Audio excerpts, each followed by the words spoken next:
July 19, 2020. Nice morning day, early morning, probably about 10 o'clock-ish. Really nice. If you need a reason for patriotism, this is it. Come visit the Solomon Cemetery for veterans. Visitors area. Computer inside shows where the locator is to find any of the veterans that you're looking for, site, and everything else in the area.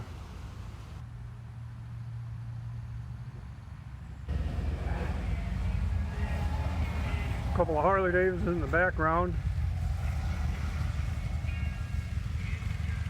And the Lincolnsburg Getty's Address kind of go together pretty well. Saratoga class. You know it when you see it.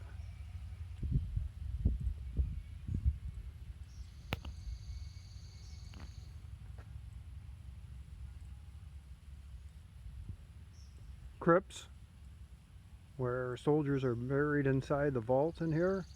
Several Medal of Honor recipients in there too. MOH.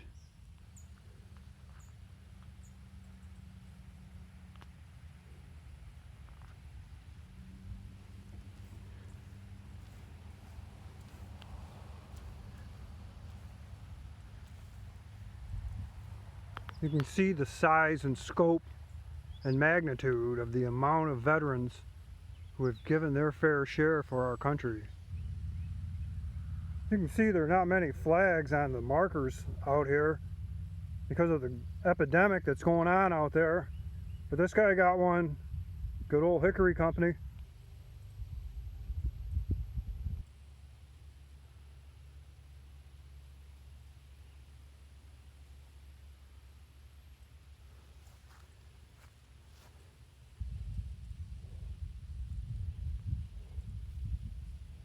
Tribute to the unknown soldiers here.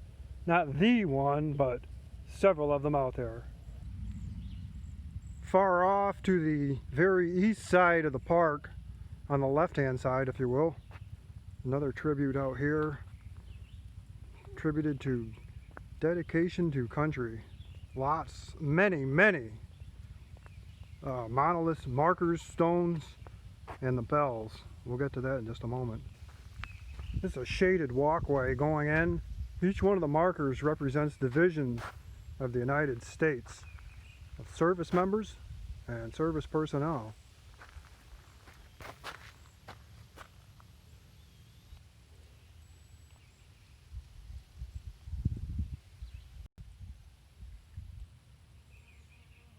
What was it like on that day when these guys got up and said, "We're taking out the British today. Anybody with me?" They all came in numbers. Here are the bells that rang intermittently and during funeral processions. It's really an eerily haunting remembrance of that measure of devotion that these veterans had given our country. I guess you could say of thee I sang. This monument wall over here is just filled with names and dates going back 150 years or more. This flag is carved in granite so well that it almost looks like a linen fabric instead of granite.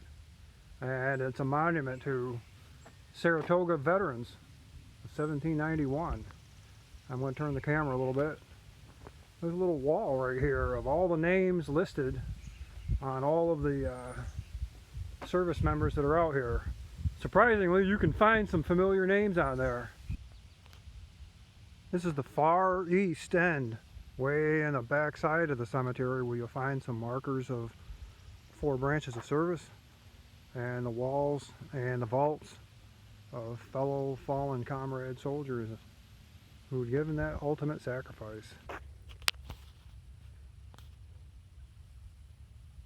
There's about 150 acres in here or more of planted individuals who are buried with the belief of the United States of America. You can believe in that because they did, because they were called, and because they didn't hesitate.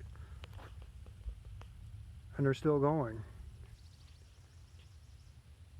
This is a rotunda, sort of. Not the rotunda like building stuff, but a half-round semicircle dedicated to branches of the military service typically there are flags flown up in here from all the branches of service and Coast Guard, Seabees, everything you can think of. And what they do is they bring them in for construction and new modernizations and things like that. So these are where they are, and then the other flags would be just a tad smaller right behind the big one. Even on the hottest days, Old Glory's out there flying. She may be a little hot and a little weary and a little tired, but boy, she will flap those red, white, and blues for you. Final shot of the visitor center. Good map locator for any veterans that you're looking for. It's usually open daytime, and there are restroom facilities.